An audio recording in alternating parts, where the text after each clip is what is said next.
Welcome to SDH's look at everything going on in USL Championship. Very, very busy times in USL Championship. We do have some news after one of the derbies from the previous week. Crazy action going on the field. A lot of goals happening on the field, and we will catch you up with all of the information. Don't forget, follow along on USL Championship on all their social media platforms, on Twitter, on Facebook, and on Instagram to stay up to date with all the information if you're not catching up with it here on SDH. So let's go back before we go forward and get you into all of the news that's fit to print and all the matchups that got us to where we are. Back on Friday, Indy 11 goes to Patriots Point, puts 4 on the Charleston Battery, winning 4-0. Also on the road at Widener Field in beautiful downtown Colorado Springs, Colorado, Oakland Roots, 1-0 winners over Colorado Springs Switchbacks. Saturday, full run of games. Goalless draw at Trinity Health between Lou City and Hartford Athletic. That's an early shocker. At Highmark, Pittsburgh knocks off Phoenix Rising 1-0. At Al Lang, 1-1 draw between Tampa Bay and Sacramento Republic. Lawrence Wyke loaned to Tampa Bay from Major League Soccer in the past week. First match of the week for the East. We go to Memphis and AutoZone Park. Memphis 901 really catching fire recently. Visiting the Miami FC. Here are the highlights, courtesy of our friends at the USL Championship, ESPN Plus, and YouTube. 7 unbeaten in the league as well, and kickoff underway. What do you expect to see from the beginning tonight?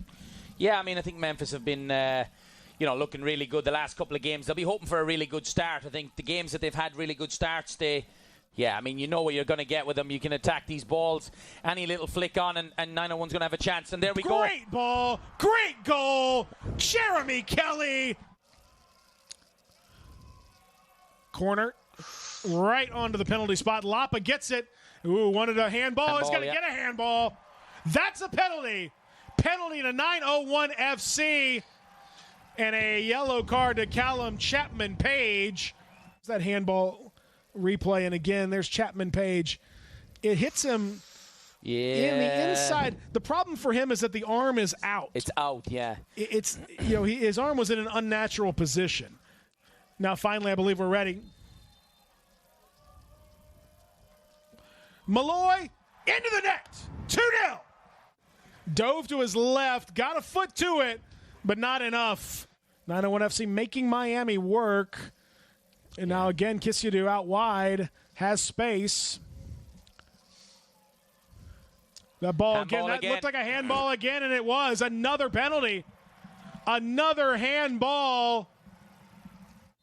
Bruno Lapa won't care. To make it 3-0. Into the back of the net. Very confident. Yeah, very confident. And again, kind of gave him the eyes. So if you watched Zendejas here, he goes early, yeah.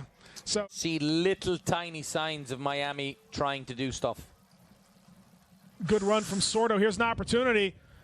And that ball is off the crossbar and out of play. Throw in to 901 FC. It hit the woodwork, cracked it off the woodwork. Yeah, it's actually boom. Yeah, just offering to pick up something here in the last couple of minutes. 901's going to have to do a good job here of keeping this one out.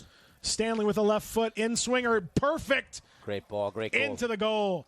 Right at the edge of the 6-yard box. It's a good header. It's a great header. But we mentioned Curtis Thorne, and now Mark Segber is a player that is known very well, former Memphis 901 FC player. He has entered the game at the half. Malloy taking that away, and that's a nasty one, and that one is going to be an overdue card for Akinyode. Got away with one earlier. Red card. Uh-oh. There's a red. He's out. Header on by DaCosta nicely into the path. Now the path of Knight Pickering. He's onside. A chip over the top of the keeper. What a goal.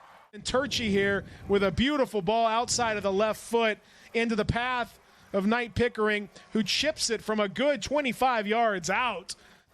Ball now taken away, and there's a that's got to be careful for Jelani Peters, because that's going to be his second yellow card. Yeah, that was foolishness from Jelani Peters.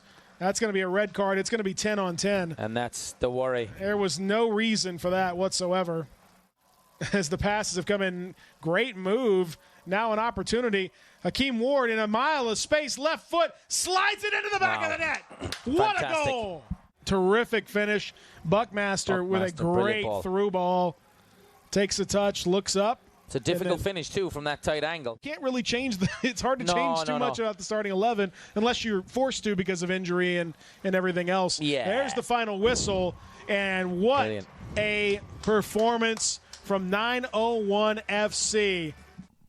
Memphis 901 rolling right now in USL Championship in the East. 5 on the board, 5-1 winners over the Miami FC.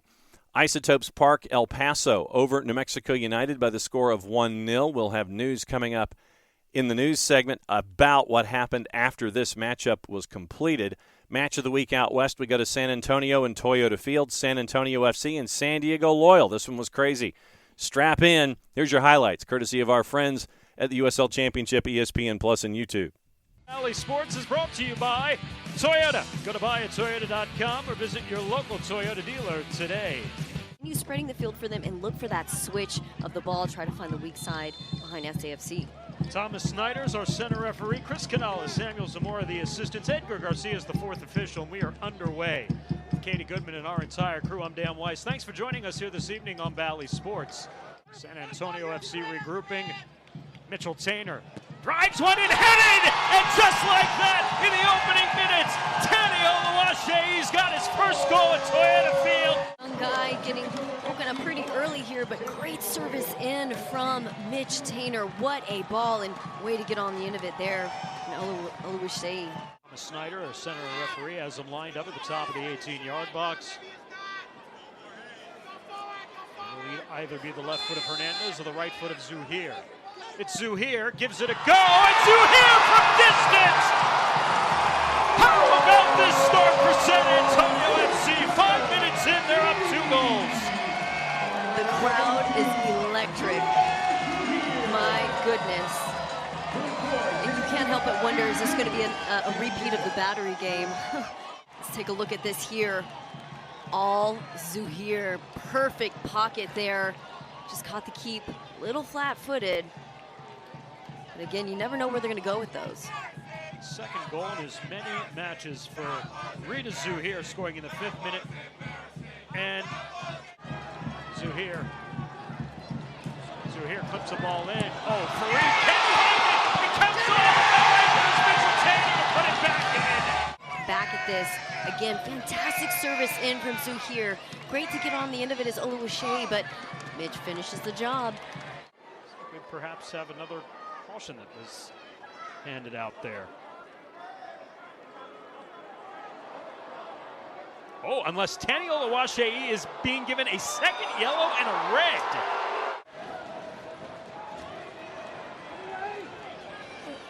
And that's headed in and sent off the line by Jordan Farr. Phenomenal. They're calling for a handball on PC, but not awarded by the referee. If that was Farr, that is a save of the week. It could have been either, really and truly. Stoneman. Damas gives it a go, puts it in. That's brilliant from Ronaldo Damas. Quality. Look at this intensity. He's a player who you thought would come in, break lines, make vertical runs, but no, he can do it from outside the box with power. Mosquito to the back post. Head in, and that's number 2 for San Diego. It's leading scores against SAFC. Let's take a look at it here. Just gets on the end of it perfectly. Play it quickly over to Hackworth. Hackworth, service into the box, headed, it's in! Damas has leveled at 3!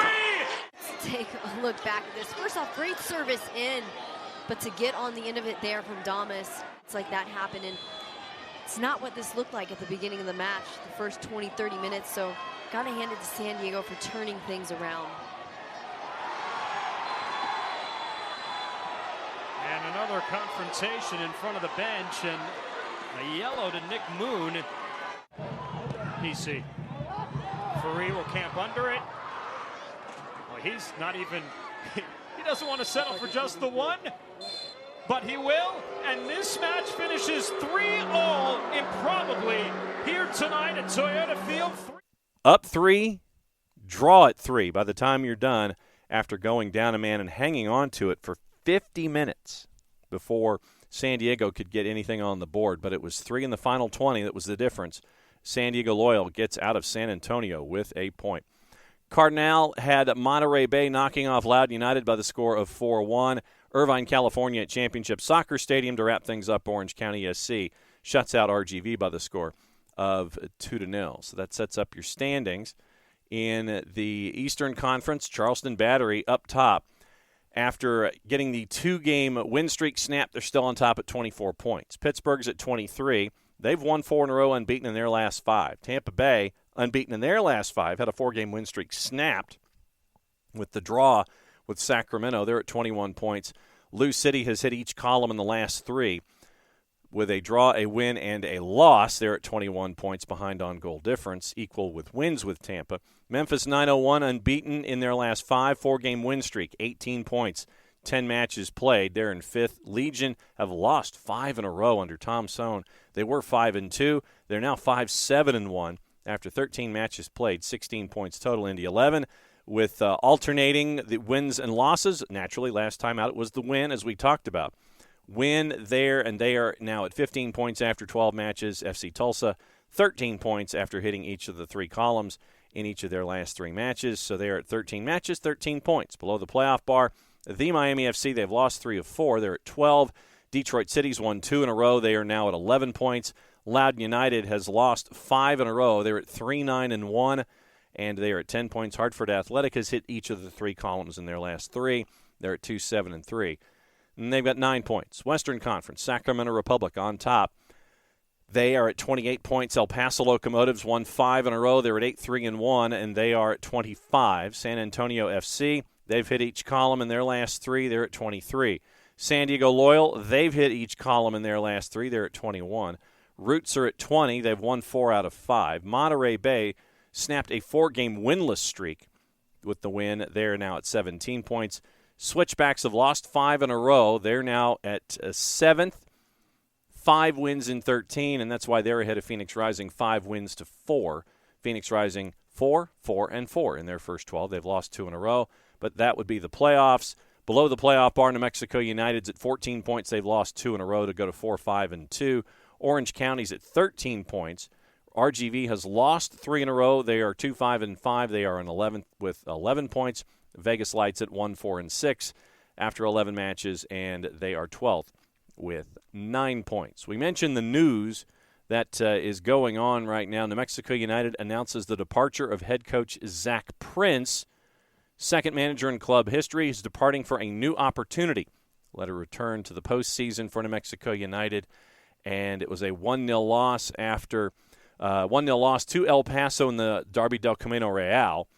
That was when this announcement was made. Joined New Mexico United prior to the 2019 season, first assistant. November 15th to 21, named the second head coach in club history. And now, 23 victories later, and reaching the round of 32 in this season's Lamar Hunt U.S. Open Cup, New Mexico is now going to undertake what they refer to as a thorough search for a permanent head coach to lead the club into the future. We mentioned Lawrence Weich on loan from Nashville SC. He is going to help out the Tampa Bay Rowdies as he has done in the past, so no real surprise there. Phoenix Rising has acquired Panos Armanakis via transfer from Loudoun United. 1 goal, 1 assist, and 20 chances created in 12 appearances this season to date. So Phoenix adds Panos Armanakis to their firepower as Tampa Bay has added Lawrence Weich on loan from Nashville SC. Also on the board, reminders that your news and notes, you can always follow along and follow the USL Championship on all their social media channels, on Twitter, on Facebook, and on Instagram. You also can vote for Goal of the Week and for Save of the Week.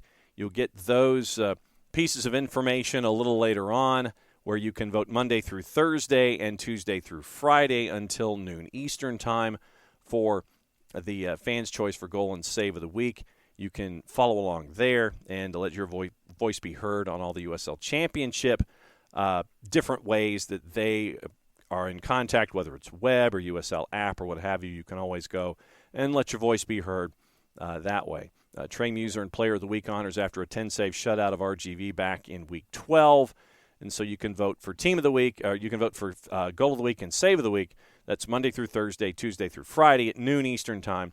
And the answers are given in fairly short order after that. So keep an eye on all that stuff. Championship Player of the Month nominees for the month of May. Fan vote runs through Monday. And it ran through Monday at noon Eastern Time. It was fan vote 51%, the way that it traditionally is. And technical committee ballots 25%. National media panel is 24%. Your players of the month, will keep an eye on this, and the award will be announced on Thursday after the games in the midweek. Your nominees: Tani Oluwase for San Antonio, J.J. Williams for Tampa Bay, Russell Cicerone in Sacramento, Albert Dikwa for Pittsburgh, Ryan Spalding in Tampa Bay. So those are your 5 for Player of the Month. Keep an eye on that announcement, which will be made on Thursday, with those 5 players putting up some tremendous numbers and helping out their teams work their way through the month of May. Now, let's get you into the activity that's going to be happening later on in the week, and we do have some juice boxes that are attached to it. We do have one match on in the midweek, and the one match on Wednesday night is Charleston hosting Detroit City, 7:30 at Patriots Point. Charleston is a home favorite at a -139. Your draws a +266. Detroit City is a +334. Friday night football in USL Championship. Loudon is hosting FC Tulsa at Segra. That one's at 7 o'clock. In that matchup, Loudon's a +131. Your draw's a +239. FC Tulsa is a +179. 10 o'clock Eastern, San Diego hosting Sacramento. This is an early contender for match of the week out west. San Diego Loyal is a +118. Draws a +238, and the Republic are a +202. Traditionally, very, very full schedule when it comes to your Saturday. A lot of the matches have juice boxes attached. Some of them do not. When they don't, we'll let you know. 7 o'clock at the Mike, Indy 11 hosting Hartford Athletic. Indy 11 a -147. Draws a +266. Hartford Athletic is a +351. Pittsburgh hosting Charleston. Early contender for match of the week in the East. At Highmark at 7 o'clock, Riverhounds are a -128. Your draws a +254. Charleston is a +309. 7:30, Tampa Bay is hosting New Mexico, and the Rowdies are a -152. New Mexico is a +272 to draw and a +354 to win. 8 o'clock, here's another one that is an early contender for match of the week in the East. Lou City hosting Memphis. Lou City -141. Draws a +261. Memphis is a +334. Keep an eye on those numbers with your juice boxes as the week continues to go. Also at 8 o'clock, RGV in Edinburgh, Texas, hosting the Miami FC. RGV is a +106. Your draw is a +237. The Miami FC is a +221. 9 o'clock Eastern, Colorado Springs Switchbacks -115, hosting Orange County. Draws a +242. And Orange County is a +276. With the recent coaching change, you would have thought that there might have been some news involving New Mexico and that one being pulled off the board. Instead, right now, the one that is not on the board, San Antonio and El Paso. 9 o'clock Eastern time, 2 heavyweights in the West. Keep an eye on that one as well. No numbers currently either at Cashman for the 10:30 kick for Vegas Lights and Monterey Bay. And at 10:30, the last matchup on the weekend at the corner of 38th and Washington, Phoenix Rising hosting Oakland Roots. Rising is a -104, draws a +241. Oakland Roots are a +249. Those are juice boxes courtesy of our friends in the Composited Odds portal. Very busy in the midweek. Friday Night Football. Very, very busy Saturday. Some quality matchups on both the East and the West sides when it comes to the USL Championship for the week. That's it for another round of SDH on USL Championship. Thanks for hanging out with us and letting us bring you into the homes of quality competition in USL Championship. If you can make it to one of the home games, please go. Some of the quality talent that is making their way overseas, making their way up the ladder and getting opportunities in other places in First Division. So keep an eye on the USL Championship if you can make it into the hometown matches. If you can't, if you are in a town with a match and can't make it, follow along on the local providers. If you're out of town, want to follow along with the matches, please do so on ESPN+. They have all the matchups all season long when it comes to life in the USL Championship. So for everybody here at SDH, I'm just John. Thanks for hanging out with us for another round of the SDH on USL Championship. We'll catch up with you again, same time next week.